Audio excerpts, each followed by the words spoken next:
So I'm sure you're here because you want to know about all the changes that have happened for me on hormone replacement therapy over the last 7 years. I did recently switch the way that I'm taking my hormones. I will get into that in a later part of the video. Stay tuned and watch the whole entire video so you guys don't miss that. But if you are new, do not forget to smash that subscribe button and click the bell to be notified every time I upload a video, and give the video a thumbs up. I have been doing these types of videos since I've been on hormones. This is like a diary for me about how far I've come in my transition, and also to help you guys, because I don't think many people are documenting 7, 8, 9, 10, 20 years after they've transitioned. You kind of just see the beginning things and then people fall off and they just are done with it. So as for body changes, I have not noticed much change. It's kind of halted after like the 2.5, 3 year mark. I haven't really seen much change. My facial shape has changed entirely. I used to have not a sharp jawline, but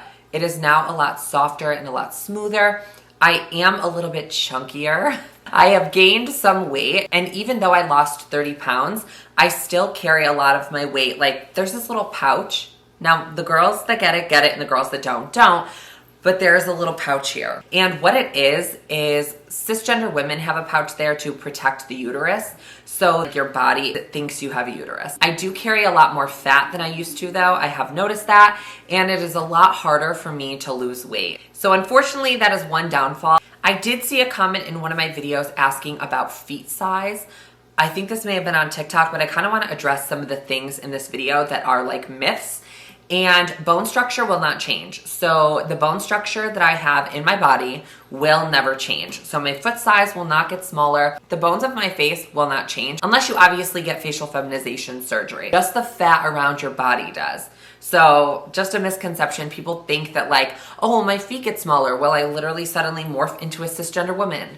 The answer is no. Sticking with the body theme, my body hair is very thin. Now I have gotten laser hair removal on my face, on my legs, and that's pretty much it as of right now. Laser hair removal will be your best friend if you are someone who is hairier. I'm Italian and my cisgender sister is fairly hairy. I know that sounds so horrible, I'm putting her business out there, but she is.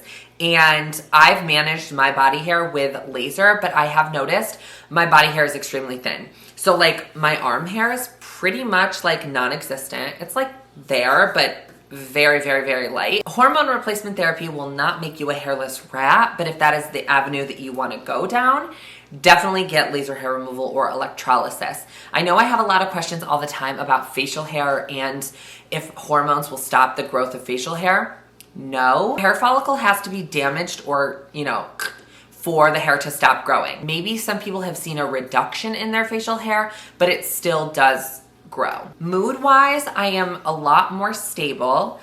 In the beginning, I was very all over the place. I was crying, I was eating, I was angry, I was all over. And sometimes that still does happen when my levels are kind of all off. And that can happen from stress, anxiety, like all of these outside factors can affect how well the HRT actually does work in your system. Because I've noticed during times like high peaks of stress or anxiety, my hormones are not as effective, and when I go to get my levels checked, it shows a decrease in the level of estrogen in my body and an increase in testosterone. So I try to keep myself very zen. So I just actually went today to get blood work done. I have an appointment tomorrow, and I'm excited to see where my levels are since I've started my injections. So the part you guys have all been waiting for is how am I administering my HRT? So now I'm doing injections, and the reason that I'm doing injections is because I've seen a lot of other trans girls say that after a while being on the hormone replacement pills, like the estrogen pills, it just does not progress your body changes the way that it could. So how the pills work is obviously you will take them, swallow them, and then they have to process through your liver and everything else. And by the time they actually get to your bloodstream, there is such a minute amount of estrogen that it's not really doing what you think it's going to do. I have only done 2 injections so far, and yes, I've administered them myself. I also am not afraid of needles at all. I go and get blood work, I'm just fine. Like I'll go and get shots. I've got my lips done many a times. So needles don't bother me. So the fact that I have to inject myself, it's not that big of a deal. I have a high pain tolerance, and it's literally a little pinprick for 2 seconds, and then you administer the meds, and you're done. I'm not doing it without an observation of a doctor. Like, that is what I recommend, is if you are interested or you have been on hormones for a while and you're like, you know what, I'm really not seeing the changes that I want to in my body, try the injection route. It's a much more concentrated way to get your hormones.